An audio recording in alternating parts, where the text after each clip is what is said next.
next module, elicitation and collaboration. So here we've discussed already what constitutes the elicitation collaboration. We've had a few slides last time. We did some basic work around that. What is elicitation?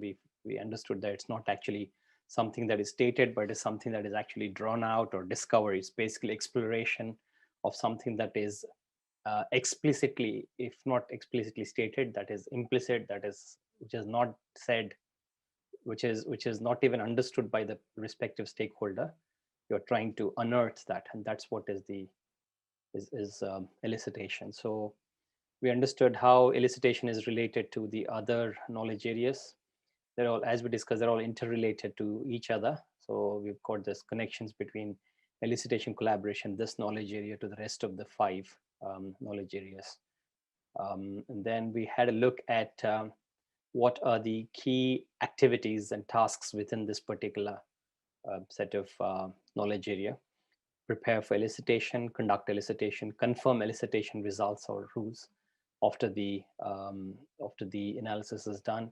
Then you do the communication of the business analysis information, and then you would make sure that the stakeholders, respective stakeholders, are able to collaborate with you further from there on. So this is all about, still we're talking about the initial bits about trying to get to the bottom of the requirements and what is not stated and what is to be done for the program or the project or the process. So in this knowledge area, we've got, again, we need to understand that the business needs, that the goals and the business needs and the expectations of the stakeholders would be primarily the drivers for us to kickstart the whole process. So then we would also try and have a reference of the stakeholder engagement approach. Remember what we did in the first knowledge area, the planning and monitoring business analysis. That knowledge area, the last few weeks we were going about the last week.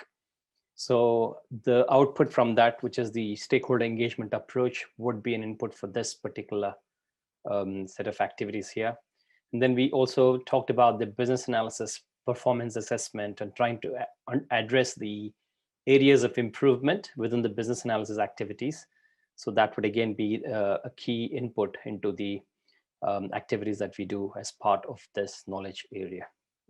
And the tasks that we just had a look at it, the tasks that we perform in this knowledge area are preparing for the elicitation. So basically planning, preparation, trying to create a kind of ground for everyone to understand what we're trying to do with the elicitation exercise, actual carrying out of the elicitation activities, and then confirming the elicitation results after the analysis, obviously. And then we need to also feed it back to the stakeholders as to what came out of the elicitation, what came out of our analysis, what were the insights that we drew, what are the findings that we could arrive, that we could actually deduce and deduct from these stakeholder elicitations, and how they could be linked to the overall objectives of the project.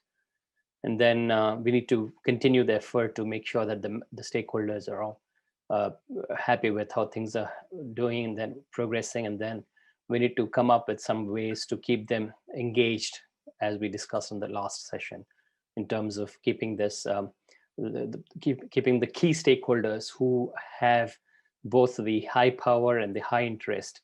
We need to keep them engaged to the project and the program. So that will go on. The key outputs from this activity: elicitation activity plan, elicitation results, which are unconfirmed. So basically, these are the draft results. These are draft analysis findings. And we're going to confirm that with the required stakeholders, and then make sure that they're all confirmed results, that these are all validated and vetted by the respective stakeholders. And then the business analysis information in whatever format and whatever shape it could be. A report, it could be a PowerPoint presentation, a Word document, or it could be a set of diagrams. All of these we would try and communicate over to the stakeholders. And then we have a stakeholder engagement plan and an approach that would be the result out of this, that's the whole set of activities.